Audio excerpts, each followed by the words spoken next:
Lesson 32, Part 1, is subtraction of mixed numbers. Go ahead and write that into your notes and push play when you're ready to begin. Okay, this lesson should be fairly short. It's a lot of the same stuff. I'm just going to make one little twist compared to the mixed number addition. But all of these steps by now are probably becoming really stuck in your head, which is good. So let's go ahead and take a look at subtracting with mixed numbers. And again, I just want to remind you, because I just want to make sure that your concept of what fractions are is really getting stuck in there. Remember, fractions are a portion of a whole. They're not a whole thing. It's like the coins instead of a full dollar. There's just some coins there. It's not a full dollar yet. So this mixed number would be 4 full dollars and then a fifth of a dollar, just not enough to make a whole nother dollar. This would be $2, and then 6/10 would be like 6 dimes. You know, it's not a full dollar, it's 60 cents. So fractions are just not the whole thing yet. So let's take a look at subtracting mixed numbers. Now, it's going to be very similar to adding them, except I'm going to ask you to do them in a different order than addition. And when you do part 2 of lesson 32, it'll make sense why I've switched the order around. So for now, just understand that we need to go in a different order because we need to hold on to those whole numbers for a short time. So when we added mixed numbers, we went ahead and added the whole numbers together and stuck it over here for the time being. I'm going to tell you not to do that yet. I'm going to say, let's take care of those fractions first, and then we'll look at those whole numbers. So for now, I'm just going to take the fractions 1/5 and 6/10. And I just realized that this is going to mess things up. Let's make that a 4/10. Fix that to a 4/5. Fix that to a 4/5. Otherwise, we're going to have some issues with borrowing already, and that's part 2. I don't want to get into borrowing in part 1. That's part 2. So let's make that 4 and 4/5, subtracting 2 and 6/10. So we're going to take the fraction 4/5 and subtract 6/10 from it. So we're just doing the fractions first. Okay? And just like we've been working on for the last several lessons, we're going to need, when you add and subtract fractions, you need to have a same denominator. The pizza needs to be cut in the same amount of pieces. So we would count by 5 until we met up with whatever you count by 10 and meet up with the lowest one. Now, most of you probably in your brain are looking at this going, I already know what that's going to be. Good. I mean, you're going to get to that point. If you haven't got to that point yet, you use LCM, counting by a number and finding out the lowest point they meet at is LCM. So we would do 5, 10, put it on the line. 5 goes into both of them. 5 fits into 5 one time, and 5 fits into 10 2 times. And I would multiply them together.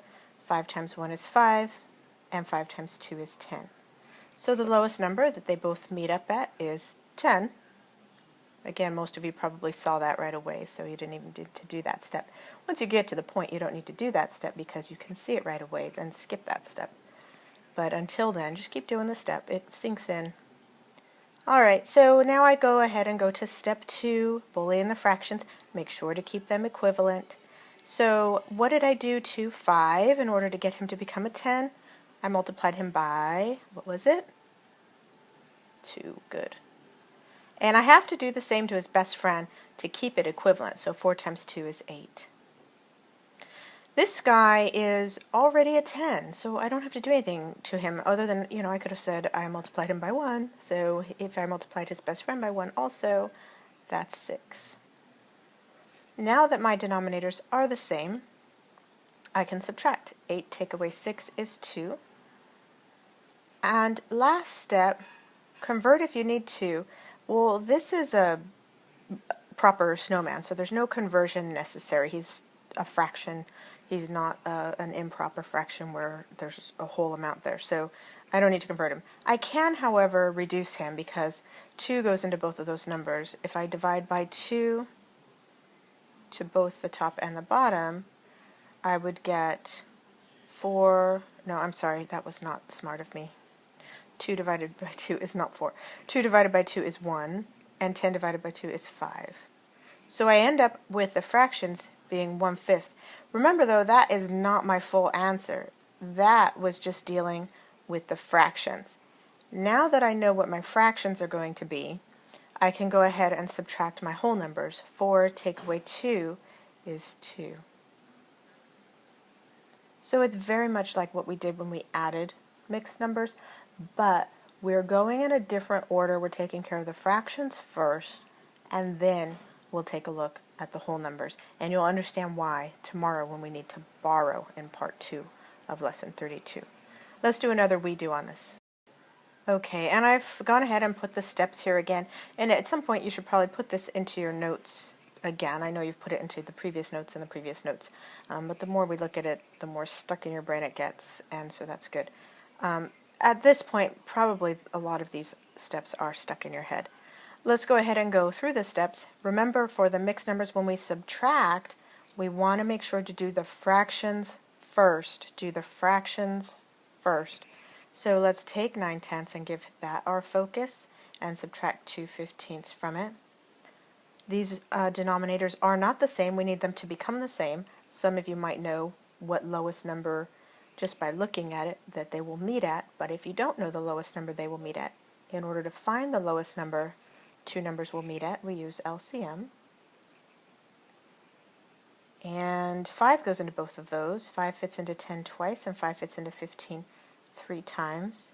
And now I'm stuck, so I multiply the L.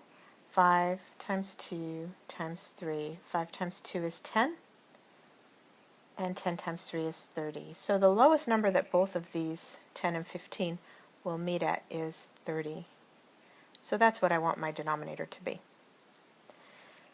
Alright, so now I go to the next step, bully the fractions. Make sure to keep them equivalent by bullying both of them, the denominator and the numerator. What do I multiply 10 by in order to get him to 30? Times 3. And I do the same to his best friend. 9 times 3 is 27. Good. And what did I do to 15 in order to get him to 30? Times 2. And I do the same to his best friend. 2 times 2 is 4. Good. Now that my denominators are the same, I can subtract the numerators from one another. 27 minus 4 is 23. Check to see if it needs to be converted. Is it an improper fraction? No, that's proper. This is the smaller number over the bigger number. Can it be reduced? Let me think. That is not even, so 2 won't work. I think 23 is prime. 3 won't go into it because 2 plus 3 is 5. 3 doesn't fit into 5, so 3 won't fit into that. I think that's as low as it goes. I think that is his reduced form. Alright, but I am not done yet, because again, 23/30 was only the answer to this fraction minus this fraction. So I have 23/30, and so now I need to go ahead and take care of my whole numbers. 8 subtract 2 is 6. So my answer would be 6 and 23/30. Okay, I think that's probably enough for you, because I think that between all the previous lessons we've done to build up to this, it's really already probably stuck in your head. So let's go ahead and try the you do and see how you do. Go ahead and pause the video, work it through, push play when you're ready for me to catch up with you. Okay, so you should have some sort of an answer now, or you got all the way to the point where you got stuck, if you got stuck at all. I did put the steps here again for you, and again, you probably have them in your notes. If you don't have them somewhere in your notes, you're going to want them there, because remember, you can use your notes on your tests. So having the steps in there will help refresh your memory, especially if it shows up on a later test and we haven't worked on these in a while, and it'll just dust off the cobwebs for you. So do make sure these are somewhere in your notes. If it's in there multiple times, even better.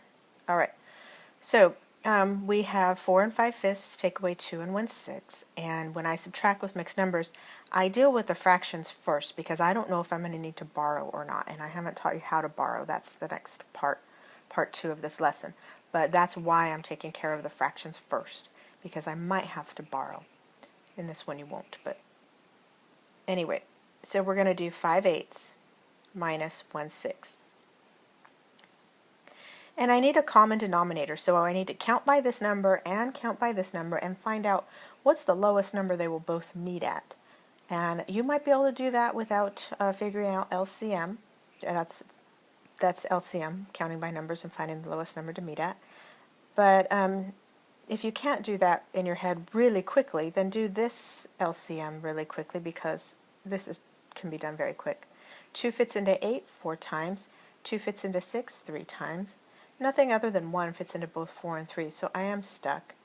2 times 4 times 3. 2 times 4 is 8, and 8 times 3 is 24. So the lowest number those two denominators will meet at is 24. So I'm going to recut their pizza into 24 slices. Now what did I have to do to 8 in order to get him to 24? We're now on the bully fraction step. I had to multiply him by 3. Good. And to keep it equivalent, I do the same thing to his best friend. What did I have to do to 6 in order to get him to 24? I have to multiply him by 4, and to keep it equivalent, I have to do the same to his best friend. Now this step, subtract the numerators. The denominators are going to stay the same. And 15 take away 4 is 11. Convert if I need to. He's proper already. Reduce if I can. I can't. That's prime and it doesn't go into that.